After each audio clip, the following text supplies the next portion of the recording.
Olá, bom dia! Você está assistindo ao Repórter Visual, um programa acessível da TV Brasil. E as novidades sobre o nosso programa você também pode acompanhar pelo facebook.com/visual TV Brasil. O Repórter Visual começa agora, o primeiro programa jornalístico da TV brasileira feito em Libras.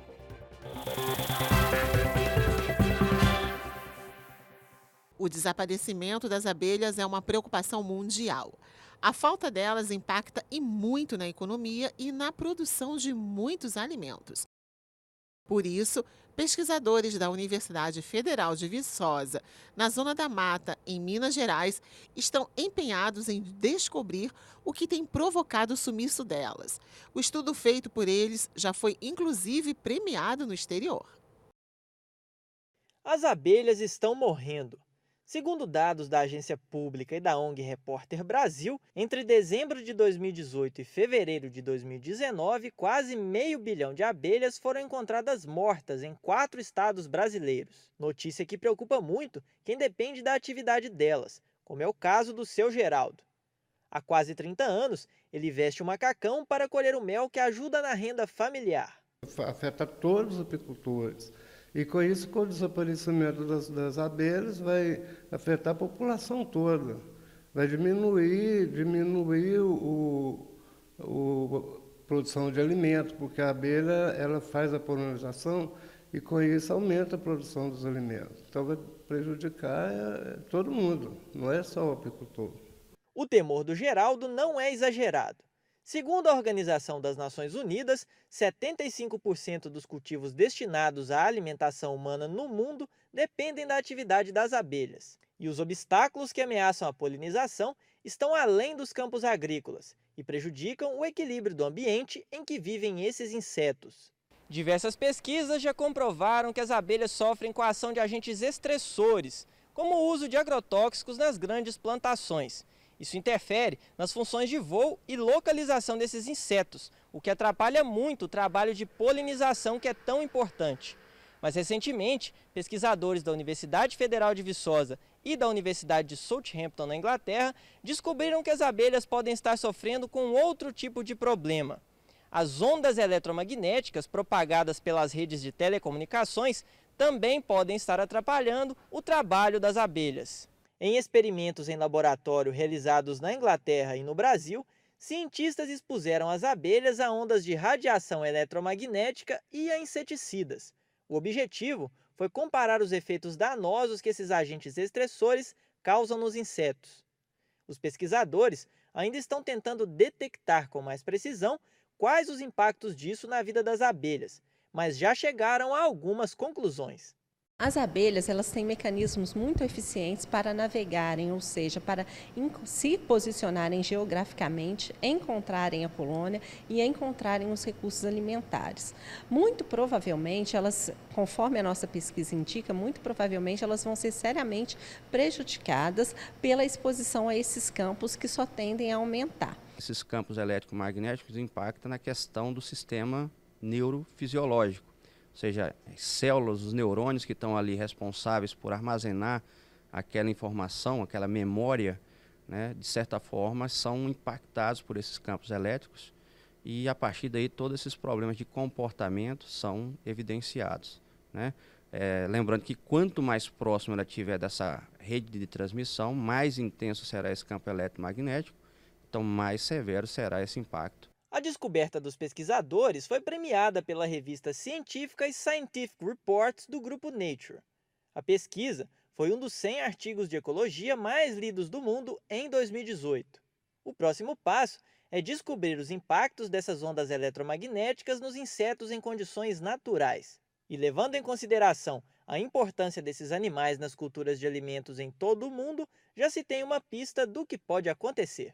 Isso pode levar à redução da produção agrícola ao longo do tempo, porque as abelhas vão ficando em quantidades menores, ou a eficiência de polinização delas vão reduzindo, e com isso vai reduzindo essas culturas que são altamente dependentes da produção por polinização por abelhas, né? Nós estamos falando aí de quase a maioria das fruteiras, né? Pêssego, maçã, morango, né? Em maior e menor extensão, né? As curucubitáceas, melão, melancia, essas aí talvez sejam as mais dependente da polinização por abelhas, né?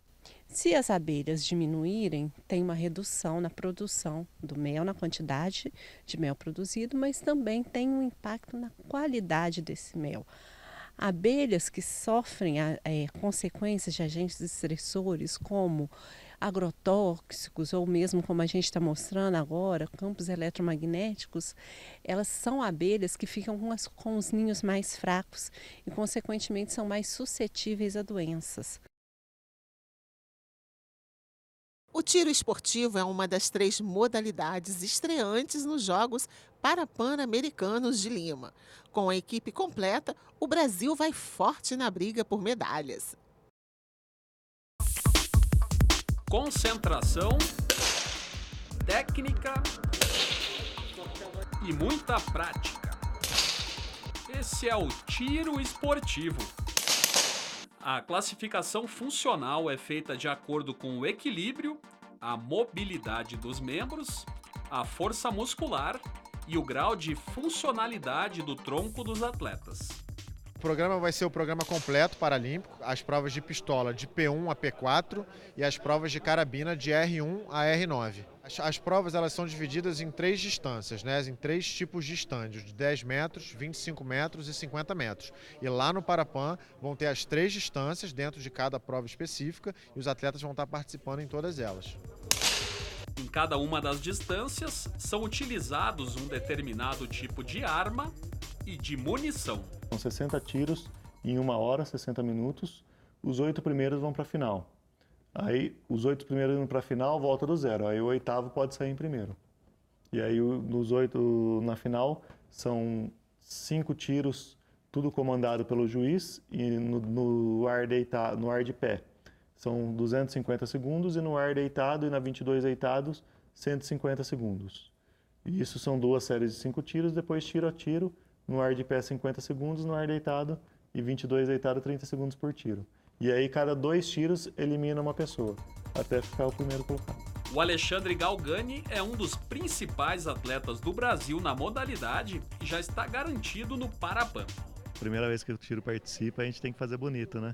E já comecei a preparação para lá. Na verdade, estou preparação para a Croácia, que é em julho, e em seguida, 20 dias após, já emenda para o Parapan. Então, já estou no ciclo já praticamente do Parapan. E a expectativa é muito grande, tenho certeza que vai sair pódio. O recorde hoje das Américas, se eu não me engano, foi batido no Paralimpíada aqui no Rio. Então o pessoal que bateu o recorde das Américas vão estar tudo lá. É bom frisar que o Alexandre é hoje um dos principais atletas e o primeiro atleta a conseguir uma vaga no individual, uma vaga para os Jogos Paralímpicos de Tóquio 2020. Entre todas as modalidades paralímpicas, o primeiro atleta foi o Alexandre do tiro esportivo e isso é um orgulho muito grande para a gente. Além dele, estão na equipe o Geraldo Rosenthal, o Marcelo Marton, o Sérgio Vida, o Ricardo Costa, o Carlos Garletti e o Bruno Stoff. E a expectativa é muito boa. O Comitê Paralímpico Brasileiro está aí somando esforços aí para que leve esses 7 atletas, que a gente volte de lá com um recorde inédito, né, de medalhas e quem sabe não de marcas.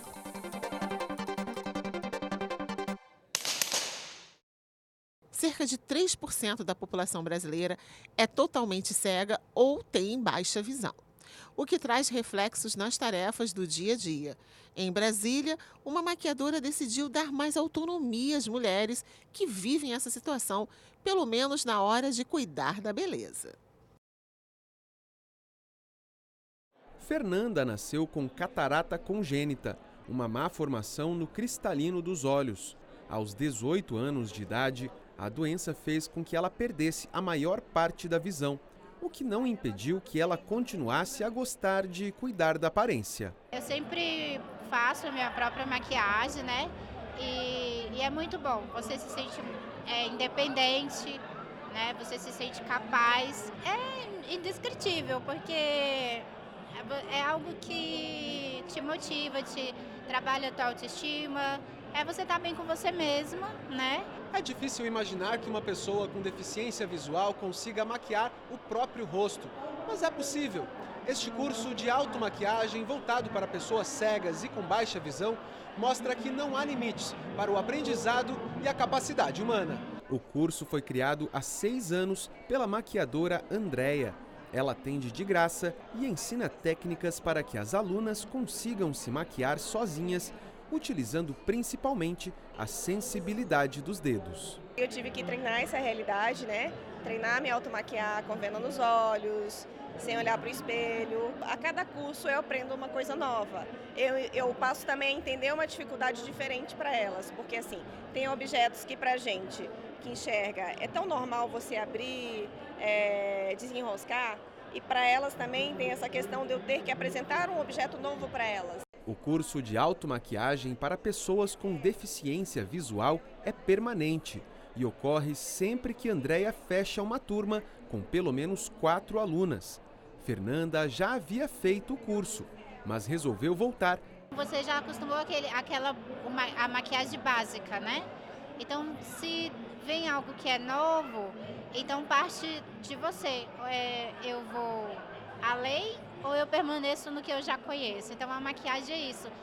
A cada dia tem tendências novas e a gente quer estar sempre incluída nisso, né? Que eu deixo para as meninas que ainda não fizeram e querem romper essa barreira.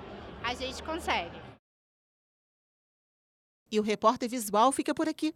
Pelo WhatsApp você tem um canal direto de comunicação com a gente. Anota aí o nosso número, 021 974 522 300. Muito obrigada pela companhia. Tchau.